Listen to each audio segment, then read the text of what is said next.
पहाड़ों की खामोशी में जन्म लेती एक ऐसी मोहब्बत की दास्तान जहां एक तरफ मीरा के घुंघरुओं की झंकार जिंदगी का संगीत थी तो दूसरी तरफ कैप्टन अर्जुन की जिंदगी सरहद पर बंदूक की आवाज़ों से गूंजती थी। जब इश्क ने इन दो अलग दुनियाओं को मिलाया तो एक वादा किया गया, एक लॉकेट और एक घुंघरू की अमानत के साथ। लेकिन किस्मत ने उनके बीच जंग की एक ऐसी लकीर खींच दी जो उन्हें जुदा कर गई। जंग ने अर्जुन को लापता कर दिया और उसकी यादें छीन लीं और शांतिपुर में मीरा के घुंघरू हमेशा के लिए खामोश हो गए। सालों के इंतजार के बाद जब वो जिस्म तो वापस लौटा लेकिन अपनी रूह और अपनी मीरा को सरहद के उस पार ही छोड़ आया। उसकी बंद मुट्ठी में कैद एक पुराना घुंघरू ही उसके गुजरे कल का वाहिद सबूत था। सवाल ये था कि क्या मोहब्बत की ये टूटी हुई निशानी उस फौजी को उसकी भूली हुई मोहब्बत तक वापस ला पाएगी, या क्या कुछ जख्मों को भरने में जिंदगी भी कम पड़ जाती है। ये कहानी है उस इंतज़ार, उस दर्द और उस वफा की जिसने अपना सबसे बड़ा इम्तिहान याददाश्त की आखिरी सरहद पर दिया। हिमालय की गोद में बसा एक छोटा सा कस्बा था शांतिपुर। यहाँ की हवा में देवदार की खुशबू और झरनों का संगीत घुला रहता था। इसी कस्बे में रहती थी मीरा, जिसकी आंखें झील सी गहरी थीं और जिसके पैरों में कला बसती थी। वो एक निपुण कथक नृत्यांगना थी। जब उसके घुंघरुओं की आवाज़ मंदिर के प्रांगण में गूंजती तो वक्त भी ठहर सा जाता था। उन्हीं दिनों भारतीय सेना के एक जाबाज कैप्टन अर्जुन सिंह छुट्टियों पर अपने घर शांतिपुर आए हुए थे। अर्जुन की शख्सियत में फौज का अनुशासन और पहाड़ों सी मजबूती थी, लेकिन उसका दिल मोम सा नरम था। उसमें अपनी जिंदगी देश के नाम कर दी थी और मोहब्बत जैसे लफ्ज उसकी डिक्शनरी में थे ही नहीं। एक शाम बसंत पंचमी के मेले में अर्जुन की नजरें मीरा पर पड़ी, जो मंदिर में अपनी नृत्य प्रस्तुति दे रही थी। पीले वस्त्रों में, चेहरे पर एक दिव्य मुस्कान लिए मीरा की हर एक अदा, हर एक भाव अर्जुन के दिल में उतरता चला गया। वो फौजी जो गोलियों के आवाज के बीच अडिग खड़ा रहता था, आज घुंघरुओं की झंकार से घायल हो गया था। उस दिन के बाद अर्जुन के दिल में एक अजीब सी बेचैनी रहने लगी। वो अक्सर उस मंदिर के पास से गुजरता, इस उम्मीद में कि उसे मीरा की एक झलक मिल जाए। आखिरकार एक दिन हिम्मत करके उसने मीरा को बाजार में रोक ही लिया। माफ कीजिएगा, अर्जुन ने अपनी भारी आवाज में कहा। मेरा नाम कैप्टन अर्जुन सिंह है। मैंने आपको मंदिर में नृत्य करते हुए देखा था। आप बहुत खूबसूरत नृत्य करती हैं। मीरा, जो अब तक एक फौजी को अपने सामने देख थोड़ा सहम गई थी, उसकी आंखों में ईमानदारी देखकर मुस्कुरा दी। शुक्रिया, मेरा नाम मीरा है। बस यहीं से खूबसूरत दास्तान की शुरुआत हुई। उनकी मुलाकातों का सिलसिला शुरू हो गया। वे नदी किनारे टहलते, चाय की टपरी पर बैठकर घंटों बातें करते। अर्जुन उसे फौज के किस्से सुनाता, सरहद की बर्फीली रातों और रेगिस्तान की तपती दोपहर के बारे में बताता, और मीरा उसे अपनी कला, अपने सपनों और शांतिपुर की छोटी छोटी खुशियों के बारे में बताती। अर्जुन ने मीरा में एक ऐसी दुनिया देखी थी जो उसके फौजी जीवन की कठोरता से बिल्कुल अलग थी। एक दुनिया जिसमें रंग थे, संगीत था और सुकून था। वहीं मीरा को अर्जुन के अनुशासन और वर्दी के पीछे छिपा एक संवेदनशील और प्यार करने वाला इंसान नजर आया। उनकी मोहब्बत परवान चढ़ रही थी। अर्जुन की छुट्टियों का आखिरी हफ्ता था। एक शाम चांदनी रात में उसने मीरा का हाथ थामकर कहा, मीरा, मैं अपनी पूरी जिंदगी तुम्हारे साथ बिताना चाहता हूँ। जब मैं सरहद से वापस आऊंगा तो क्या तुम मुझसे शादी करोगी? मीरा की आंखों से खुशी के आंसू छलक पड़े। उसने हाँ में सिर हिला दिया। अर्जुन ने अपनी जेब से एक छोटा सा लॉकेट निकाला, जिसमें एक तरफ उसका नाम और दूसरी तरफ सेना का चिन्ह बना था। इसे अपने पास रखना, ये तुम्हें हमेशा मेरी याद दिलाएगा। मीरा ने भी अपने घुंघरुओं में से एक घुंघरू निकालकर अर्जुन को दिया। और ये आपके पास रहेगा। जब भी आप अकेले हों, इसकी आवाज आपको बताएगी कि मैं आपका इंतजार कर रही हूं। अर्जुन की छुट्टियां खत्म हो गई। वो वादा करके गया कि जल्द लौटेगा। उनके बीच खतों का सिलसिला शुरू हो गया। अर्जुन के खत में बारूद की गंध और देश प्रेम का जज्बा होता था, लेकिन हर खत के आखिर में मीरा के लिए बेशुमार प्यार भी होता था। मीरा के खत में देवदार की खुशबू और उसके प्यार का इंतजार होता था। वो हर खत में लिखती कि उसके घुंघरू अब सिर्फ अर्जुन के लिए बचते हैं। सब कुछ ठीक चल रहा था, लेकिन किस्मत को कुछ और ही मंजूर था। एक दिन सरहद पर तनाव अचानक बढ़ गया। दुश्मन ने धोखे से हमला कर दिया और जंग छिड़ गई। टीवी और रेडियो पर सिर्फ जंग की खबरें आने लगीं। शांतिपुर में हर कोई सहमा हुआ था, लेकिन सबसे ज्यादा डरी हुई मीरा थी। अर्जुन की यूनिट सबसे खतरनाक मोर्चे पर तैनात थी। अर्जुन के खताने बंद हो गए।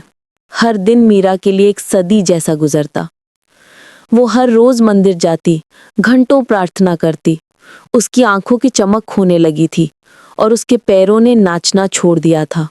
उसके घुंघरू खामोश हो गए थे। एक दोपहर जब मियाँ घर पर अकेली थी, दरवाजे पर एक डाकिया आया। उसके हाथ में एक टेलीग्राम था। मीरा का दिल जोर जोर से धड़कने लगा। कांपते हाथों से उसने टेलीग्राम खोला। उस पर लिखे शब्द धुंधले पड़ रहे थे, लेकिन जो लिखा था उसने मीरा की दुनिया उजाड़ दी। लिखा था, हमें आपको ये सूचित करते हुए गहरा दुख है कि कैप्टन अर्जुन सिंह एक ऑपरेशन के दौरान दुश्मन से लड़ते हुए लापता हो गए हैं। लापता, ये शब्द किसी तीर की तरह मीरा के सीने में चुभ गया। न तो उनके शहीद होने की खबर थी, ना ही जिंदा होने की। बस एक अनिश्चितता का अंतहीन सागर था जिसमें मीरा डूबती जा रही थी। घर वाले उसे दिलासा देते, लेकिन उसकी उम्मीद टूट चुकी थी। उसने अर्जुन का दिया हुआ लॉकेट कसकर पकड़ लिया और फूट फूट कर रोने लगी। महीने गुजर गए, जंग खत्म हो गई, भारत जीत गया था, लेकिन मीरा अपनी जंग हार चुकी थी। उसने मानना शुरू कर दिया था कि अर्जुन अब कभी वापस नहीं आएगा। उसने खुद को एक कमरे में बंद कर लिया था। उसकी हंसी, उसका नृत्य, सब कुछ अतीत बन चुका था। दूसरी तरफ सरहद के पार कहानी कुछ और ही थी। ऑपरेशन के दौरान अर्जुन की टुकड़ी दुश्मन के घेरे में फंस गई थी। भीषण गोलीबारी में अर्जुन गंभीर रूप से घायल हो गया था। उसके पैर में गोली लगी थी और सिर पर गहरी चोट आई थी। जब उसे होश आया तो उसने खुद को दुश्मन के कैंप में एक कैदी के रूप में पाया। उसकी याददाश्त का एक हिस्सा जा चुका था। उसे अपना नाम, अपना रैंक याद था, लेकिन उसे शांतिपुर और मीरा की धुंधली सी यादें ही आती थीं। उसे बस इतना याद था कि कोई है जो उसका इंतजार कर रहा है। उसकी जेब में एक अकेला घुंघरू था जिसकी धीमी सी आवाज उसे एक अनजानी सी बेचैनी देती थी। कई महीनों तक उसे युद्धबंदी बनाकर रखा गया। यातनाएं सही, लेकिन उसने हिम्मत नहीं हारी। उसके दिल में जीने की एक ही वजह थी, उस धुंधले से याद को खोजना जिसका प्रतीक वो घुंघरू था। जंग खत्म होने के बाद दोनों देशों के बीच युद्धबंदियों के अदला बदली पर समझौता हुआ। अर्जुन सिंह का नाम भी उस लिस्ट में था। जब वो भारतीय सीमा में वापस आया तो वो एक थका हुआ, टूटा हुआ सैनिक था जिसकी आंखों में अब भी एक तलाश थी। उसे दिल्ली के आर्मी हॉस्पिटल में भर्ती कराया गया। उसका शारीरिक इलाज तो हो गया, लेकिन उसकी याददाश्त पूरी तरह वापस नहीं आई थी। डॉक्टरों ने कहा कि उसे किसी अपने के पास ले जाना चाहिए, शायद कुछ याद आ जाए। सेना के रिकॉर्ड से उसके घर का पता निकाला गया। एक अफसर उसे लेकर शांतिपुर के लिए रवाना हुआ। जिस दिन अर्जुन शांतिपुर वापस आया, उस दिन भी मौसम वैसा ही था जैसा उसके जाने के वक्त था। पहाड़ों पर धूप खिली थी, लेकिन मीरा की दुनिया में अंधेरा था। जब सेना की जीप उसके घर के सामने रुकी तो पूरे मोहल्ले में हलचल मच गई। मीरा के पिता बाहर आए और एक कमजोर छड़ी के सहारे चलते हुए सैनिक को देखकर चौंक गए। ये अर्जुन था, लेकिन वो पहले वाला अर्जुन नहीं था। उसकी आंखों में एक खालीपन था। अर्जुन, बेटा तुम। अर्जुन ने उन्हें पहचानने की कोशिश की, लेकिन नाकाम रहा। उसे अंदर ले जाया गया। मीरा अपने कमरे में थी। जब उसे बताया गया कि अर्जुन वापस आ गया है तो उसे यकीन नहीं हुआ। वो दौड़ती हुई बाहर आई। सामने सोफे पर अर्जुन बैठा था। उसकी नजरें मीरा पर पड़ी। एक जानी पहचानी सी सूरत, लेकिन वो उसे पहचान नहीं पा रहा था। मीरा का दिल टूट गया। जिस अर्जुन के लिए उसने इतने महीने इंतजार किया, वो उसे पहचान भी नहीं रहा था। तभी उसकी नजर अर्जुन के हाथ पर पड़ी। उसने अपनी मुट्ठी में कुछ कसकर पकड़ा हुआ था। मीरा ने हिम्मत करके उसका हाथ खोला। उसकी हथेली पर वही घुंघरू था जो उसने अर्जुन को दिया था। ये घुंघरू? मीरा ने सिसकते हुए कहा। जैसे ही घुंघरू का नाम अर्जुन के कानों में पड़ा, उसके दिमाग में बिजली सी कौंधी। घुंघरू, नृत्य, मंदिर, एक पीली साड़ी में नाचती हुई लड़की, नदी का किनारा, एक वादा। मीरा, उसके होठों से धीरे से निकला। एक एक करके यादें वापस आने लगीं। उसे वो हर पल याद आने लगा जो उसने मीरा के साथ बिताया था। उसने अपनी जेब से वो लॉकेट निकाला जो अब भी उसके पास था और मीरा के गले में पहना दिया। मीरा ने रोते हुए उसे गले लगा लिया। अर्जुन की आंखों से भी आंसू बह निकले। ये सिर्फ आंसू नहीं थे, ये उस दर्द, उस इंतजार और उस अनिश्चितता का अंत था जिसने दोनों को महीनों तक तड़पाया था। उनकी मोहब्बत ने जंग की भीषणता को हरा दिया था। अर्जुन को पूरी तरह ठीक होने में वक्त लगा, लेकिन मीरा का प्यार उसके लिए सबसे बड़ी दवा साबित हुआ। उसने अर्जुन की देखभाल में दिन रात एक कर दिए।